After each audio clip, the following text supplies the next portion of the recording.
नमस्कार दोस्तों, सूर्य उपासना का महापर्व छठ पर्व पूरे देश में श्रद्धा और विश्वास के साथ मनाया जाता है। 4 दिनों तक चलने वाले इस पर्व में व्रतधारी लगातार 36 घंटों तक निर्जला व्रत रखते हैं और सूर्य को अर्घ देते हैं। श्रद्धालु सूर्य देव और छठी मैया की पूजा अर्चना कर अपने परिवार के लिए सुख समृद्धि और स्वस्थ जीवन की कामना करते हैं। छठ पूजा नहाए खाए से शुरू होती है और सूर्योदय के समय जल अर्पित करने वाले उषा अर्घ के साथ संपन्न होती है। यह पर्व सूर्य की उपासना, पवित्रता और प्रकृति के प्रति कृतज्ञता का प्रतीक है। पौराणिक मान्यताओं के अनुसार छठी मैया या शशि देवी को सूर्य देव की बहन माना जाता है। कहा जाता है छठी मैया के आशीर्वाद से संतान, लंबी आयु और परिवार में सुख समृद्धि आती है। आइए अब हम आपको छठ पर्व से जुड़ी एक पौराणिक कथा की ओर ले चलते हैं। बहुत समय पहले प्रियंवत नाम के एक राजा थे जिनकी पत्नी का नाम मालिनी था। विवाह के काफी समय हो जाने के बाद भी उनको कोई संतान नहीं थी। इस बात से दोनों बहुत दुखी रहते थे। उन्होंने संतान प्राप्ति की इच्छा के कई जतन किए। इसके बाद उन्होंने महर्षि कश्यप द्वारा पुत्रेष्टि यज्ञ करवाया। यज्ञ संपन्न होने के बाद महर्षि ने राजा प्रियव्रत की पत्नी मालिनी को खीर खाने को दी। खीर का सेवन करने से मालिनी गर्भवती हो गई। यह खबर मिलते ही राजा और रानी के साथ साथ प्रजा भी बहुत खुश हो गई। समय के साथ महारानी मालिनी ने एक पुत्र को जन्म दिया, लेकिन उन्हें मरा हुआ पुत्र प्राप्त हुआ। राजा को इस बात से बहुत दुख हुआ।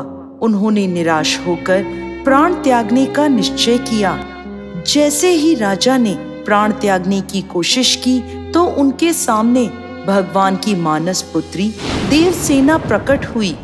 उन्होंने राजा प्रियंवद से कहा कि वह षष्ठी देवी हैं और वह लोगों को संतान का सौभाग्य प्रदान करती हैं। इसके साथ ही जो लोग उनकी सच्चे मन से आराधना करते हैं वह उनकी सभी मनोकामनाएं पूर्ण करती हैं। यदि राजा उनकी पूरे विधि विधान पूर्वक पूजा करेंगे तो वह उन्हें पुत्र रत्न का वरदान देंगी। देवी की आज्ञा मानकर राजा प्रियंवद ने कार्तिक शुक्ल पक्ष की षष्ठी को देवी षष्ठी का विधि विधान से पूजन किया, जिसके फलस्वरूप राजा की पत्नी फिर से गर्भवती हुई और उन्हें सुंदर पुत्र की प्राप्ति हुई। ऐसा माना जाता है तभी से छठ पर्व मनाया जाने लगा। जो व्यक्ति छठ पर्व की विधि पूर्वक पूजा करने के साथ साथ व्रत रखते हैं तो छठी मैया उनकी हर मनोकामना पूरी करती है। दोस्तों, छठ पर्व की एक और पौराणिक कथा के अनुसार ऋषि मुग्दल ने माता सीता को छठ व्रत रखने की सलाह दी थी।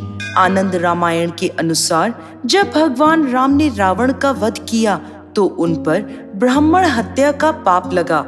इस हत्या का प्रायश्चित करने के लिए वशिष्ठ ने प्रभु श्री राम और माता सीता को ऋषि मुद्गल के साथ भेजा। भगवान राम ने ब्रह्म हत्या के पाप से मुक्ति पाने के लिए कष्टहरणी घाट पर यज्ञ किया और वहीं माता सीता को आश्रम में रहकर कार्तिक मास की षष्ठी तिथि को व्रत रखने का आदेश दिया। साथ ही सूर्य पुत्र कर्ण की छठ कथा के अनुसार छठ पर्व की उत्पत्ति महाभारत काल में हुई थी। महादानी सूर्य और कुंती के पुत्र कर्ण ने सबसे पहले सूर्य देव की पूजा की थी। कर्ण बिहार के अंग क्षेत्र वर्तमान में भागलपुर के राजा और सूर्य और कुंती के पुत्र थे। सूर्य देव से ही कर्ण को दिव्य कवच और कुंडल प्राप्त हुए थे जो हर समय उनकी रक्षा करते थे। कर्ण भगवान सूर्य के बहुत बड़े भक्त थे और प्रतिदिन घंटों कमर तक पानी में खड़े होकर सूर्य को अर्घ देते थे। सूर्य की कृपा से ही वह एक महान योद्धा बने। छठ के दौरान अर्घ देने की यह परंपरा आज भी प्रचलित है। कर्ण के साथ साथ महाभारत काल में द्रौपदी ने भी अपने परिवार की सुख शांति और सुरक्षा के लिए छठ व्रत रखा था। जब पांडव जुए में अपना सारा राजपाट हार गए, तब द्रौपदी ने छठ व्रत रखा। उनकी मनोकामना पूरी हुई और पांडवों को उनका राजपाट वापस मिल गया। लोक कथा के अनुसार सूर्य देव और छठी मैया का भाई बहन का रिश्ता है, इसलिए छठ पर्व के अवसर पर सूर्य की पूजा करना फलदायी माना जाता है। दोस्तों, इन सभी कथाओं का सार यही है कि छठ पूजा सूर्य की जीवनदायिनी शक्ति और छठी मैया के मातृत्व स्वरूप के प्रति आभार प्रकट करने का पर्व है, जिसे अत्यंत अनुशासन और पवित्रता के साथ मनाया जाता है। हे छठी मैया, इस कथा को कहने वाले, सुनने वाले और सभी व्रती श्रद्धालुओं की सभी मनोकामनाएं पूर्ण करें। जय छठी मैया।